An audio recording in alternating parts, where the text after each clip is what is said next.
é muito importante esse ímpeto empreendedor de querer crescer, de querer estar nos locais, mas que também é necessário ter um pé no chão e ter uma análise bem estruturada daquilo que a gente pode fazer, porque um erro estratégico como esse pode minar os recursos que você tem num negócio que é muito duvidoso de dar certo, em vez de você estar investindo realmente num crescimento que você já conseguiria fazer de maneira mais natural.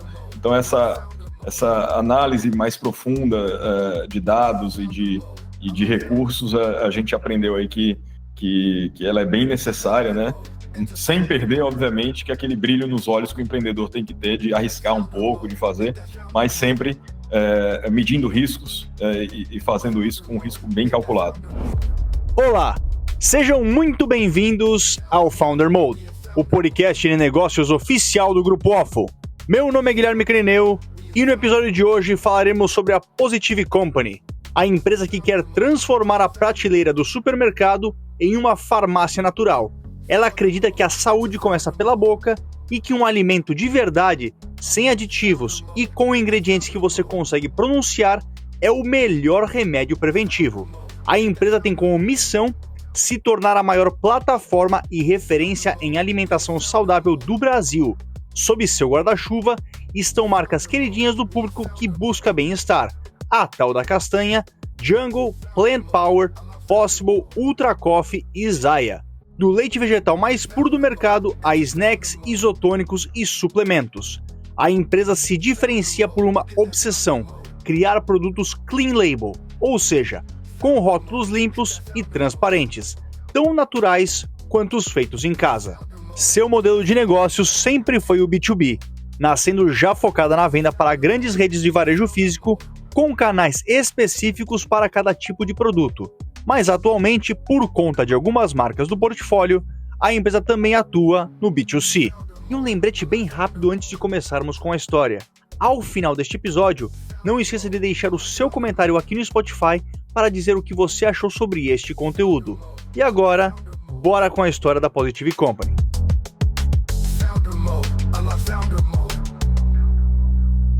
A veia empreendedora na família já pulsava forte muito antes da Positive Company sonhar em existir. Antônio José Carvalho sempre foi um homem de negócios, o que levou ele e sua família a uma vida quase nômade pelo Brasil, passando por Rio de Janeiro, São Paulo, Belém e Campo Grande. A jornada que culminaria na criação da empresa começou de fato quando ele, após vender uma usina de álcool, viu uma oportunidade em uma fábrica de castanha de caju em Fortaleza. Por mais de 30 anos, o foco da fábrica foi o mercado B2B.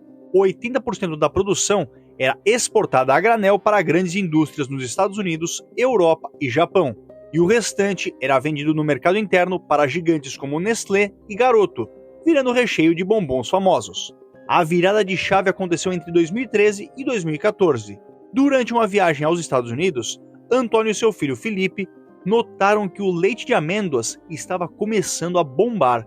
A pergunta foi inevitável: por que não fazer algo parecido, agregando valor à castanha de caju que eles já produziam? E aí iniciou dessa forma, né? Entendendo que poderia ser algo que agregasse valor dentro da indústria. E aí ele chamou meu irmão morava em São Paulo na época, tinha uma startup, ele vendeu o negócio lá em São Paulo e veio para esse desafio aí, para criar esse produto. Mas eles não queriam seguir a fórmula americana, que muitas vezes resultava em uma, entre aspas, água com aditivos, com preço acessível, mas baixo poder nutricional.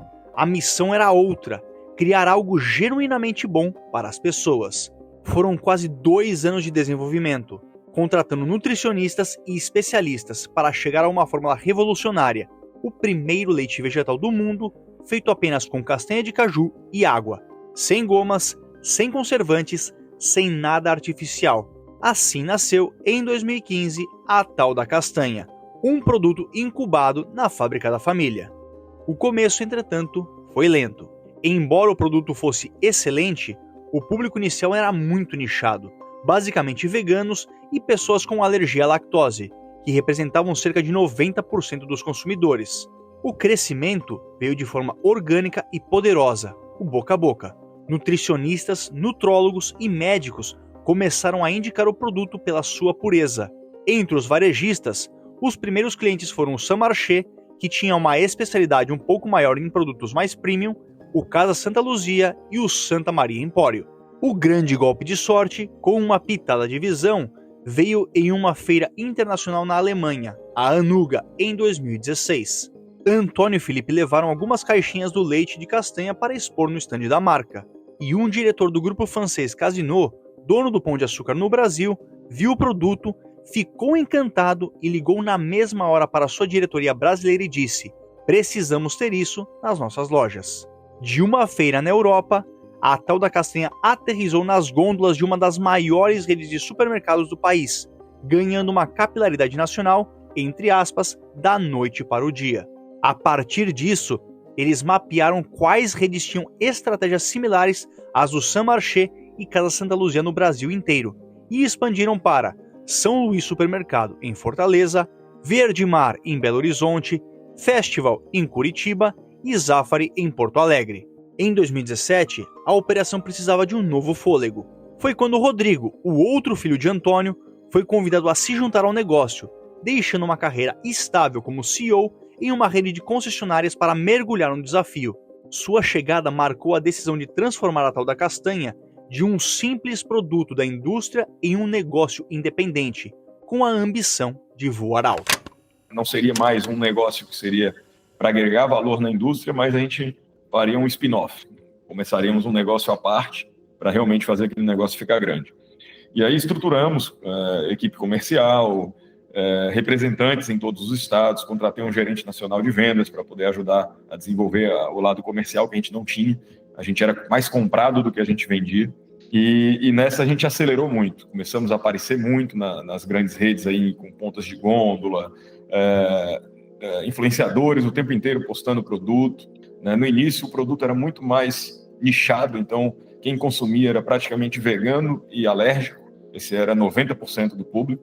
E aí, de repente, as pessoas começaram a entender que aquilo não era um produto só para vegano e para alérgico, era um produto que daria uma qualidade de vida melhor para todo mundo, até porque, segundo os estudos, 80% da população brasileira tem algum grau de intolerância a leite, de intolerância à lactose.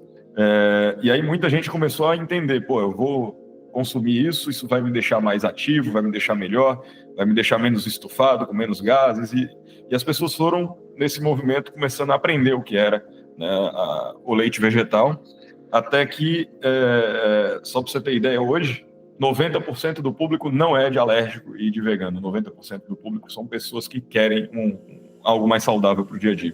Focados em não ter custos fixos muito altos e em ser uma empresa geradora de caixa, as estratégias foram criativas e baseadas em custos variáveis. Explicando, em vez de contratar uma equipe de vendas fixa, o que geraria um custo mensal alto, eles optaram por representantes comissionados espalhados por todo o Brasil. Assim, o custo só existia se a venda acontecesse. No marketing, a solução foi parecida. Sem verba para grandes campanhas, Rodrigo pessoalmente mandava mensagens para influenciadores que pediam para aprovar o produto. Naquela época, o mercado de influência ainda não era tão profissionalizado e os posts vinham de forma espontânea, gerando um alcance enorme com investimento quase zero. E eu mesmo tinha que mandar mensagem para alguns influenciadores: me passa seu endereço para mandar tal da castanha, você quer? Eu quero, sou louco para experimentar.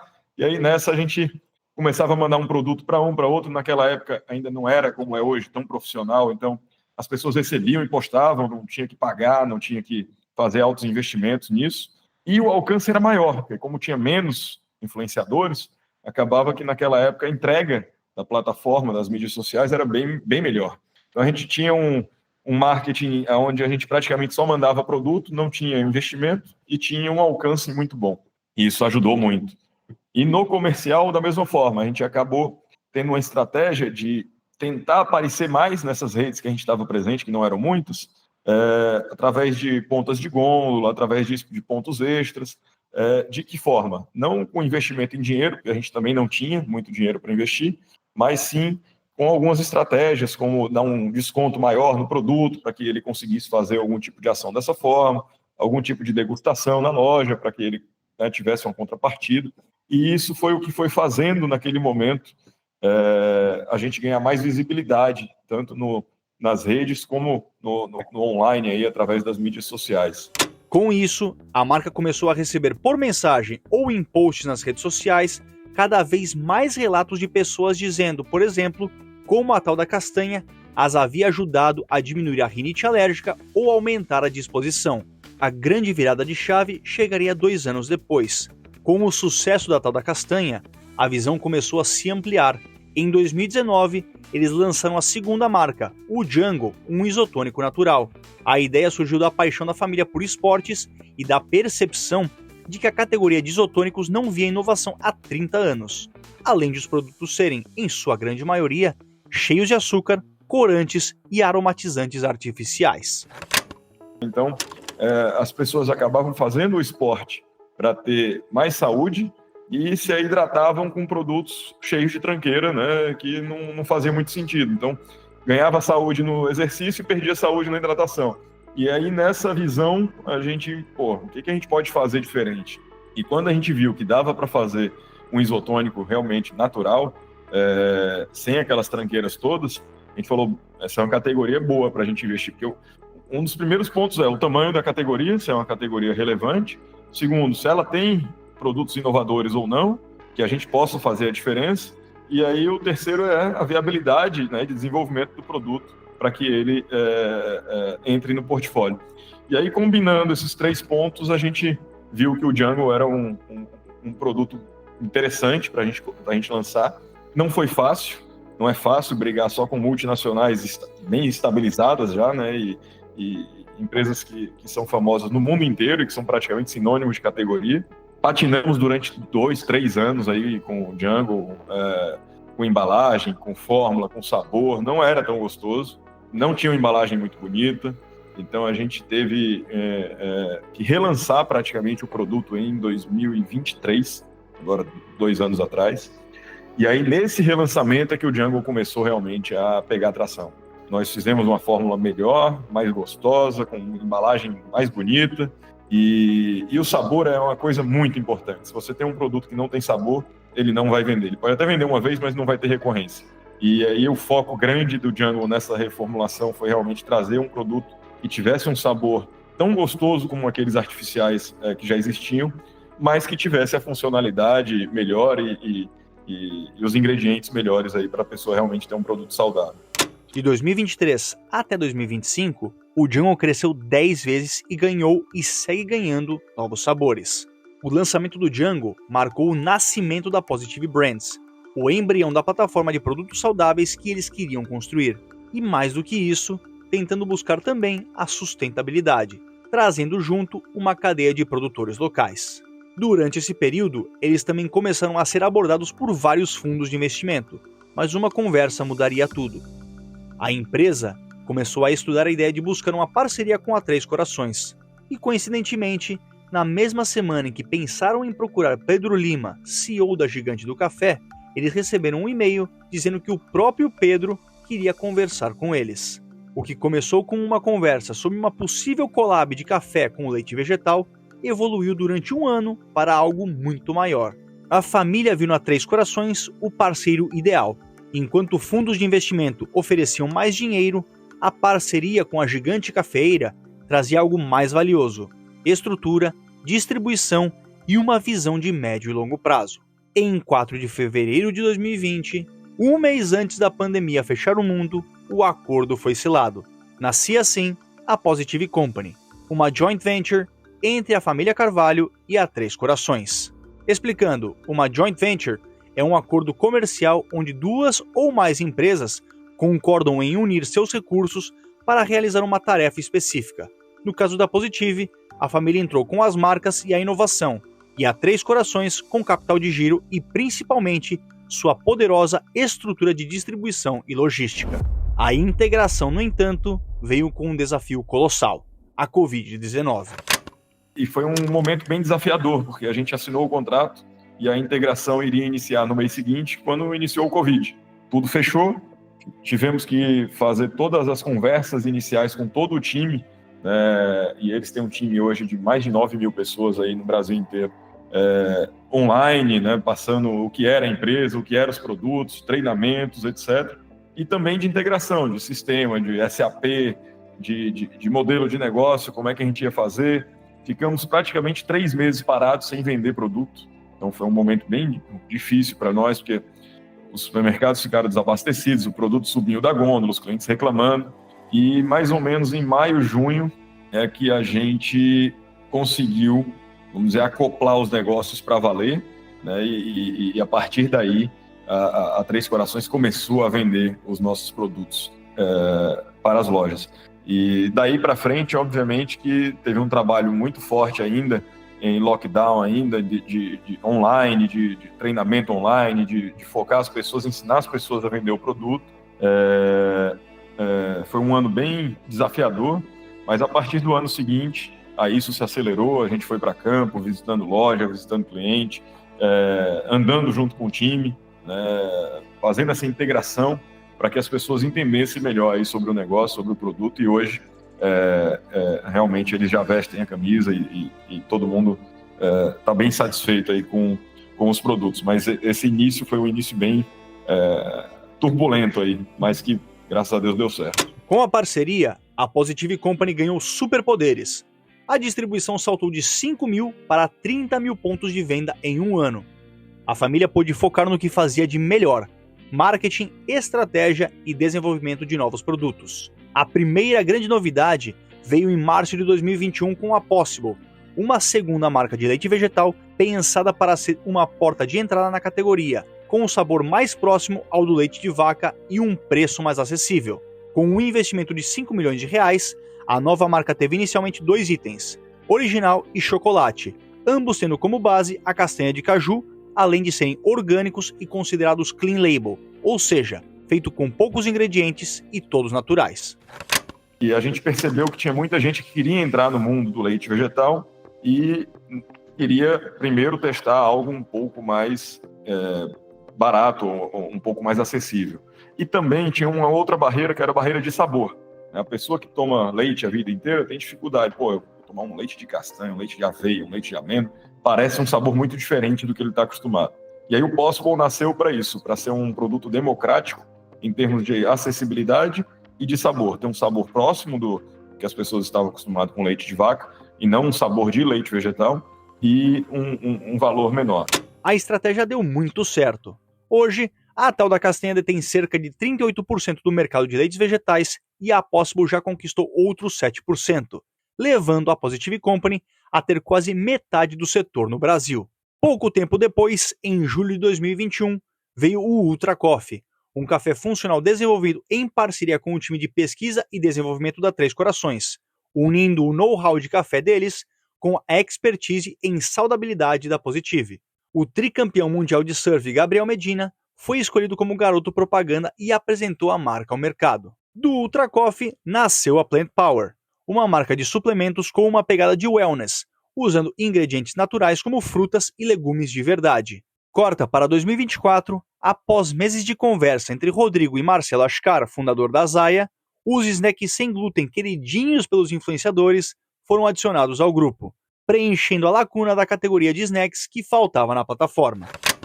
E a estratégia com a Zaya é justamente a gente ter uma outra vertente de crescimento. A gente já tem os leites vegetais, tem os suplementos, tem os produtos de hidratação nas bebidas, mas faltava uma categoria de snacks para a Positive Company. E aí a Zaya fez esse complemento muito bem, uma marca muito querida, muita gente gosta, todo mundo que consome fala bem.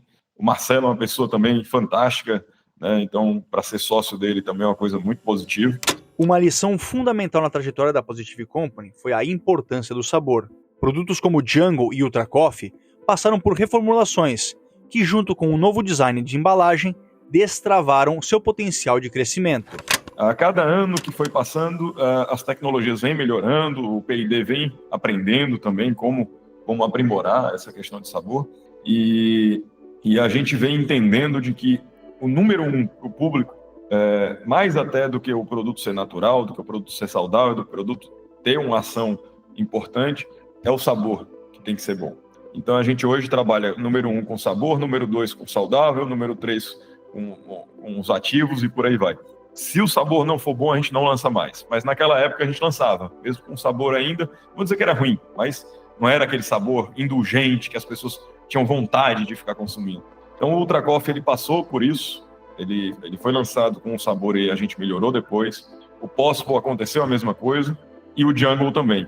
E sempre que a gente fez essa mudança de sabor, a gente aproveitou para fazer uma mudança um pouco mais profunda, né? Melhorando algo na fórmula, mas principalmente melhorando algo no marketing, na embalagem, na comunicação do produto, para que a pessoa tivesse uma percepção não somente do paladar, mas também da roupagem do produto como um todo.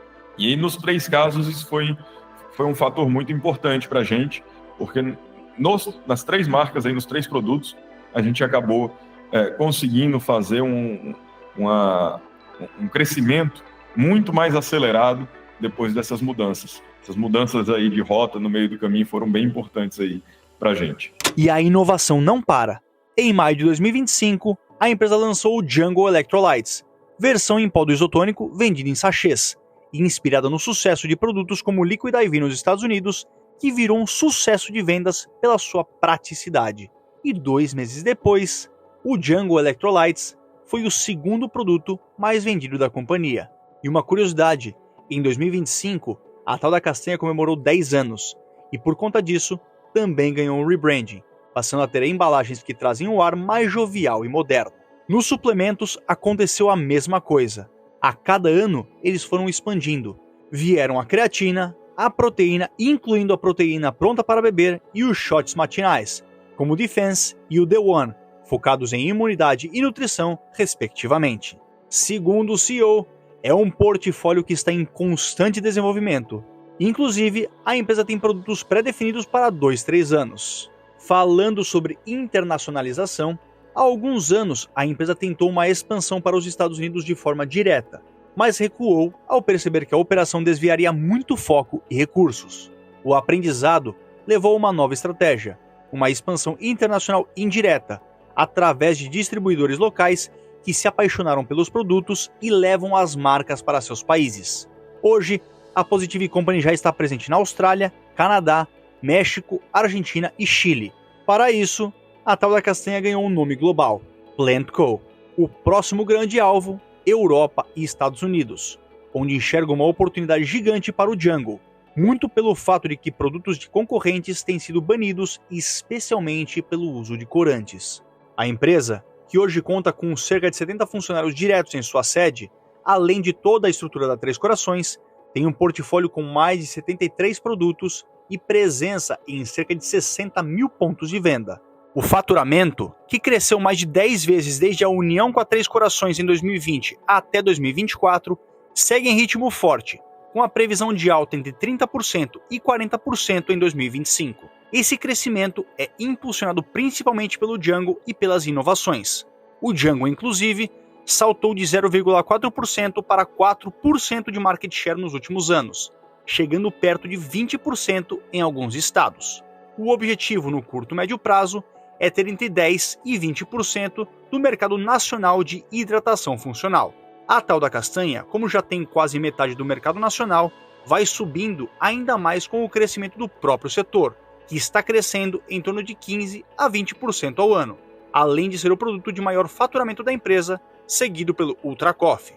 E uma curiosidade, a tal da castanha também tem hoje a maior quantidade de bases Clean Label do mundo. Ainda em 2025, a empresa lançou o Jungle Running Club, um circuito de corridas que atua mais como uma comunidade, juntando pessoas que gostam da marca e do produto em torno de um treinão de corrida Brasil afora.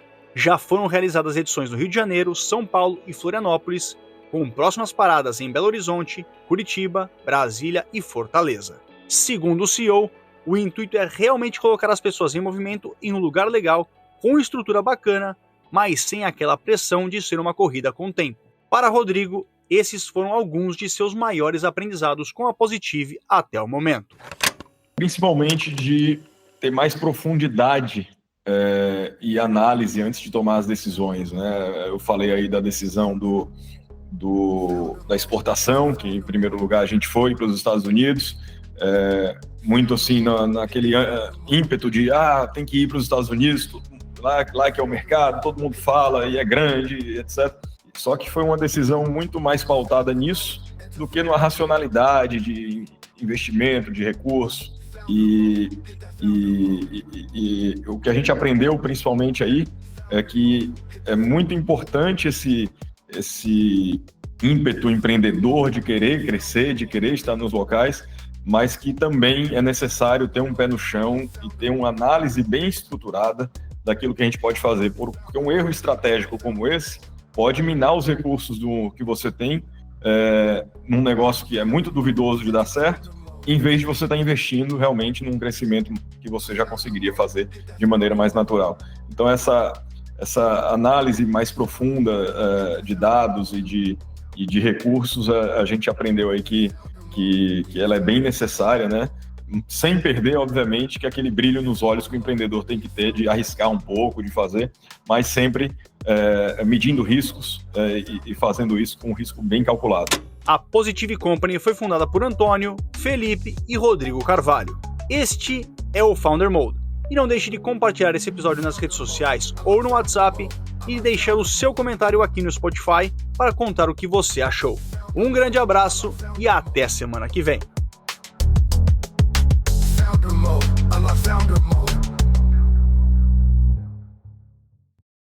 Esse programa foi produzido por Waffle.